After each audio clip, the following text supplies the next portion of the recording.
Hello and welcome, I am Raziel. Now, I'm a big fan of wargaming. I enjoy playing many games, especially within the sci-fi and fantasy genres.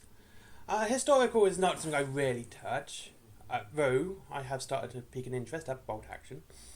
I have started to see a homogeny of the wargaming scene, especially within the science fiction genre. I'm not saying it's a bad thing, I'm not saying it's a good thing, I'm saying it's a thing. Now, the problem I find, actually not really a problem, but what I've seen is that many of the science fiction war games are repeating the same tropes, such as humans have a galactic empire, humans are the aggressors, and they are under attack from all sides from some sort of species. We usually see some form of orc or space elf. We see variations of different aliens, and you usually get some sort of horrible, terrible monster from beyond. And it's actually not too bad because people like what people like, and people take inspiration from other things. This is absolutely acceptable. And, it happens all the time. Fantasy and historical wargaming, I can kind of give a pass to. Historical wargaming especially. Historical wargaming obviously is historical. And the reason I give it a pass is because these things actually happened. You're going to have Romans fighting the Celts. You're going to have the British fighting the Germans. All this happened. You can't really change World War Two to fit your narrative. World War Two happened. World War One happened. The Roman Empire happened. The Mongol invasion happened. All these things happened, and you can't really change who they fought and how they fought them. And what weapons they used because you don't like it. If you don't like it, find something that you do like and go that way. I mean, not everyone's into war games. Some people play Roman. That's absolutely fine. That's what you like and that's what you enjoy. Go nuts. Fill your boots. But fantasy again I kind of give some pass to because fantasy is a long living genre. It's one of the oldest literary genres we've ever seen. I mean, maybe Tolkien is obviously a big one, but fairies, elves, goblins, all those sort of creatures have been in human stories for many, many years. Far before Tolkien. Actually, we could say very close to the beginning of Christianity, or even before, because things like jinns and other things happened in, BC. So these mythical flying beasts and stuff like that have been in our history and our culture for so long. But obviously, every fantasy game is going to include them in some sort. We do see variations of things, like we have the Abyssal Dwarves in Kings of War, the Riftforged Orcs as well, the Basilians, the human faction, they're very much their own thing. And it's kind of cool when they can do a variation, but we are still seeing that. Science fiction, however, tends to be far more homogenous with far less excuse. Like I said, we tend to see a very far future, which is dystopian. Humans are the aggressors, usually. And it's kind of fine, I should say, sorry about that. But I do think there's less excuse for it. The future in science fiction can be so varied and imaginative. We can see so many different things. And if you look at the science fiction genre, especially one set in the future or in space, we get many different things coming. Humans are usually always going to be the aggressors or the main protagonist. Because we're human. That's the reason why we want to insert ourselves as the heroes. It helps us immerse ourselves in the storyline because we see things and a species that we can relate to. I was just giving a forward part, I do apologise. And when you got something like Starship Troopers, which is very different from H.G. Wells' War of the Worlds, both alien invasion films or alien films, but they're so very different. War of the Worlds is a survival horror. It really is. If you read the book again, you'll see that it's actually a horror book. It's not just science fiction, it's the survival horror science fiction. Starship Troopers is a very political book, but it also talks about humans being the aggressors, other than the actual aliens being the aggressors. Like I said, it's interesting.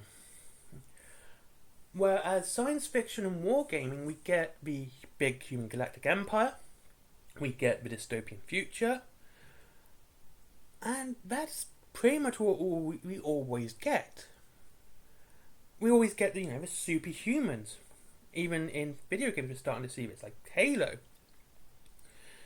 And we rarely see the normal everyday man being very well represented within these things.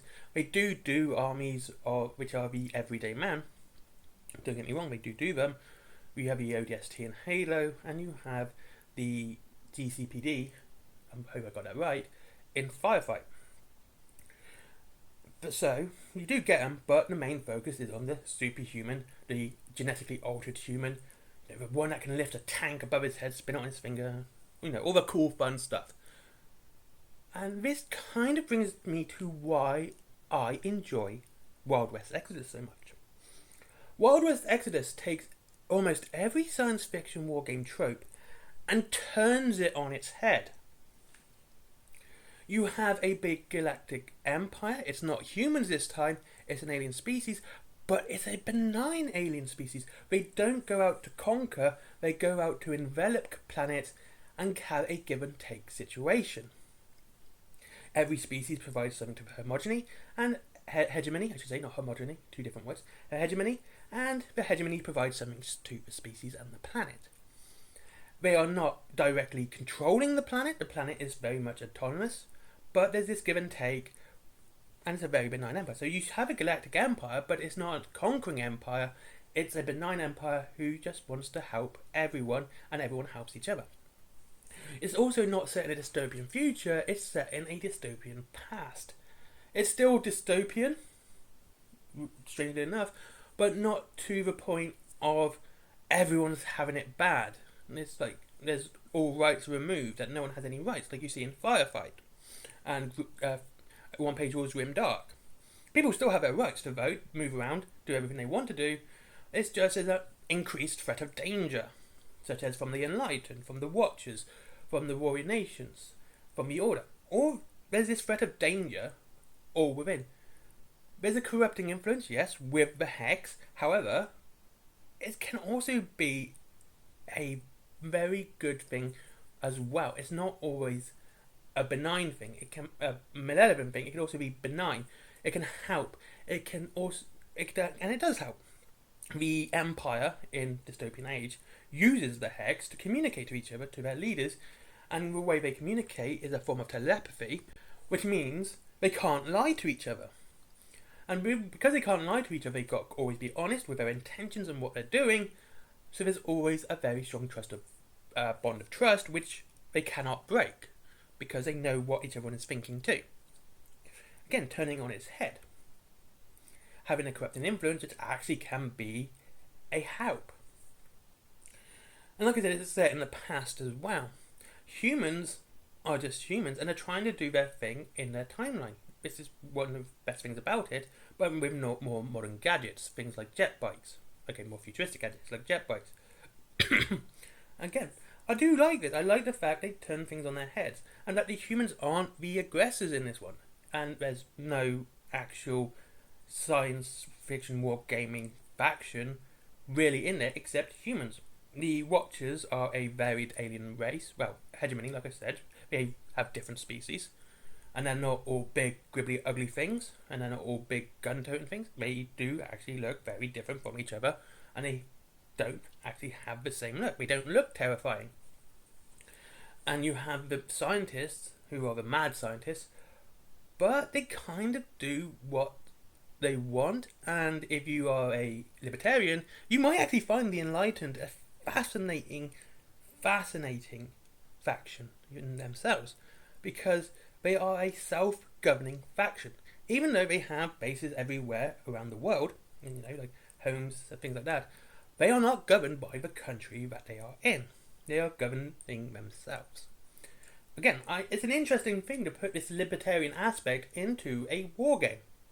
It's something we will never ever see, but you have, a self-governing and actually understood, and it's not being forced to go into government. They're not being forced to obey the country's laws. They're not, there's no oppression of the Enlightened to obey the country's laws. There's none of that. They are their own thing within the country, but they cannot also, pass judgment on the country as well. They can't pass their laws on the country, and the country can't pass laws on themselves. They're like a free state. I think it's a really interesting aspect to see within a war game that particular political alignment. It's interesting. That's just my opinion on that one, because it's something, like I said, you rarely see, and it's kind of cool.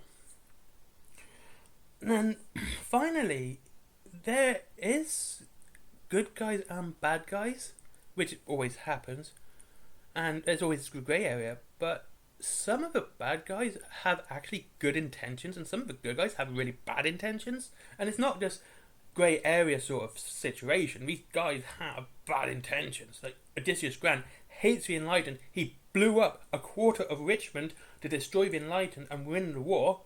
Like, he absolutely hates the Enlightened to such a degree that I theorize that Abraham Lincoln, during his plan to be assassinated, quote unquote, that he deliberately sent Odysseus Grant away.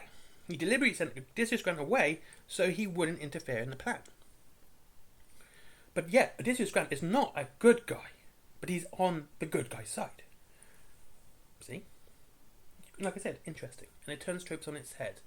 And I think this, like I said, it's just something that's really interesting, and I am trying to get into more commentary sort of videos talking about the hobby as a whole, and I'm kind of getting into it. I'm enjoying it, actually, to be honest with you.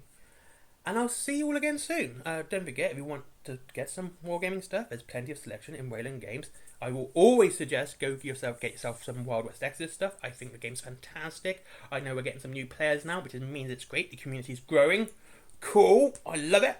Down below for Wayland Games, free delivery after £20. I do get commission. I don't get commission on my stuff. I get commission on your stuff, because I like honesty and I don't like doing that. There is also Forbidden Planet, or comics, DVDs, mangas, toys, plushies, etc. My merchandise, cups, t-shirts, all the cool stuff. And finally, there's Skyforge. Don't forget Skyforge. And my comics. But don't forget Skyforge. Give the guy a click. Give him some love. He's a friend of mine. I don't get paid, but give the guy a click. Or on Patreon. I never update it, but Patreon. Bye-bye.